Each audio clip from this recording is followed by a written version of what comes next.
Assalamualaikum warahmatullahi wabarakatuh. Ketemu lagi di channel Indah Edu. Nah, dalam kesempatan kali ini kita akan belajar bersama, yaitu akan merangkum materi mata pelajaran Informatika kelas 9 SMP, Kurikulum Merdeka, bab 1, Berpikir Komputasional dalam Analisis Data.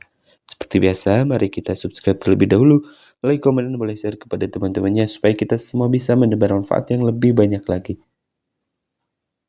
Nah, kita mulai dari pendahuluan terlebih dahulu. Ada pengertian berpikir komputasional. Berpikir komputasional adalah cara berpikir secara logis, sistematis, dan efisien untuk menyelesaikan masalah dengan memanfaatkan konsep-konsep ilmu komputer. Berpikir komputasional tidak selalu menggunakan komputer, tetapi menggunakan langkah-langkah yang terstruktur agar masalah dapat diselesaikan dengan baik. Ada 4 pilar dalam berpikir komputasional, diantaranya ada dekomposisi, pengenalan pola, abstraksi, dan algoritma. Dekomposisi memecah masalah besar menjadi bagian-bagian kecil. Contohnya, membuat aplikasi sekolah dimulai dari menu login, data siswa, jadwal, dan nilai. Yang kedua, pengenalan pola. Itu menemukan kesamaan atau pola dari berbagai data. Contohnya, mengetahui siswa yang sering terlambat berdasarkan data kehadiran.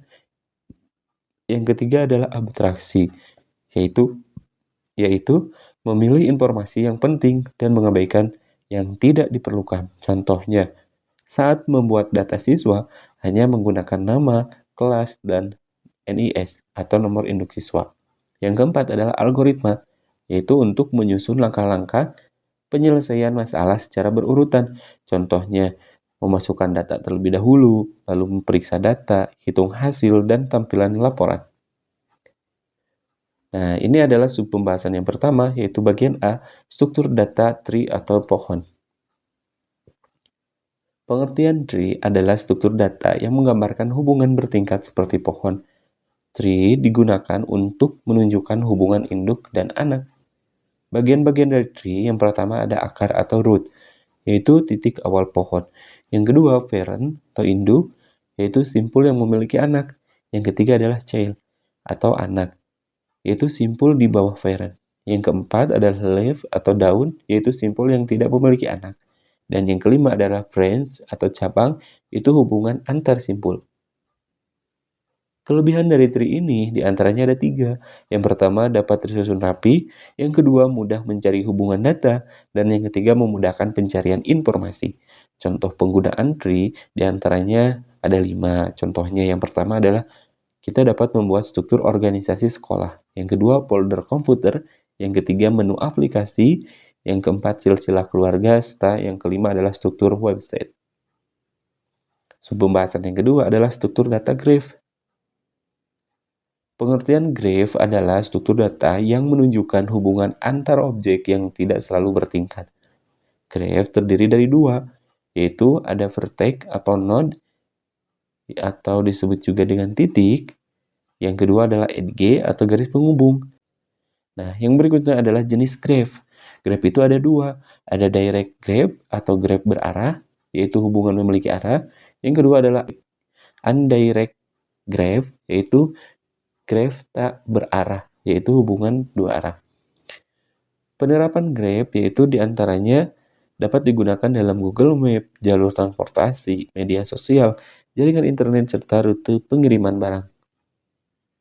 Perbedaan tree dan graph diantaranya, kalau tree berbentuk hierarki, kalau graph yaitu tidak harus hierarki. Yang kedua perbedaannya, tree itu memiliki satu root, yang kalau graph yaitu tidak memiliki root. Yang ketiga, perbedaannya, tree itu tidak membentuk siklus, sedangkan graph bisa membentuk siklus. Yang keempat, perbedaannya, kalau tree itu adalah hubungan induk anak, sedangkan graph adalah hubungan bebas. Pembahasan yang ketiga yaitu analisis himpunan data terstruktur dengan teknik visualisasi. Pengertian analisis data adalah proses mengolah data sehingga menjadi informasi yang bermanfaat untuk mengambil keputusan. Tahapan analisis data terdiri atas beberapa langkah. Di antaranya yang pertama, menentukan tujuan analisis data. Langkah pertama adalah menentukan tujuan analisis dengan beberapa pertanyaan yang harus dijawab. Apa yang ingin diketahui? mengapa data dianalisis, serta informasi apa yang dibutuhkan. Contohnya, sekolah ingin mengetahui mata pelajaran favorit, kehadiran siswa, prestasi kelas, dan hasil ujian. Yang kedua yaitu mengumpulkan data yang diperlukan. Setelah tujuan jelas, maka langkah berikutnya mengumpulkan data. Sumber data dapat berupa angket, observasi, wawancara, dokumentasi, dan database sekolah. Jenis data itu ada dua, ada data kualitatif dan data kuantitatif. Kalau data kualitatif yaitu berupa kata-kata, sedangkan data kuantitatif yaitu berupa angka. Nah, data kualitatif contohnya jenis kelamin, hobi, serta jurusan. Sedangkan data kuantitatif berupa angka contohnya nilai, umur, serta tinggi badan. Yang ketiga, menyiapkan dan membersihkan data.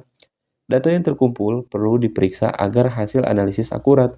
Proses pembersihan meliputi diantaranya menghapus data ganda, memperbaiki kesalahan penulisan, mengisi data yang kosong, serta menyamakan format data.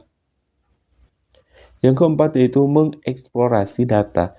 Eksplorasi data bertujuan untuk memahami isi data. Kegiatan yang dilakukan diantaranya mengurutkan data, mengelompokkan data, menghitung rata-rata, menentukan nilai tinggi, menentukan nilai rendah, serta menentukan frekuensi.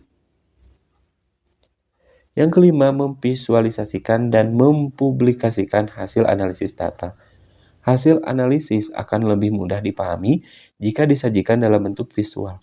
Bentuk visual diantaranya ada 5. Yang pertama, diagram batang, yaitu digunakan membandingkan jumlah, contohnya jumlah siswa setiap kelas. Yang kedua, diagram garis, yaitu digunakan melihat perkembangan, contohnya nilai ujian tiap semester. Yang ketiga, diagram lingkaran, yaitu menunjukkan presentase, contoh presentase hobi siswa. Yang keempat adalah tabel, yaitu untuk menampilkan data secara dengan rinci. Yang kelima adalah infografik, yaitu menggabungkan gambar, teks, dan grafik agar lebih menarik. Nah, dalam publikasi hasil analisis dapat dipublikasikan melalui presentasi, laporan, poster, website sekolah, media sosial, dashboard digital. Tujuannya agar informasi dapat dipahami dan dimanfaatkan oleh banyak orang. Manfaat analisis data diantaranya bisa membantu pengambilan keputusan, menemukan pola atau tren, menyelesaikan masalah secara efektif, meningkatkan efisiensi kerja, serta mendukung perencanaan yang lebih baik ke depannya itu akan seperti apa. Sekian dan terima kasih, semoga bermanfaat. Kami akhiri. Jangan lupa like, komen, dan share kepada teman-temannya supaya kita semua bisa mendapat manfaat yang lebih banyak lagi. Assalamualaikum warahmatullahi wabarakatuh.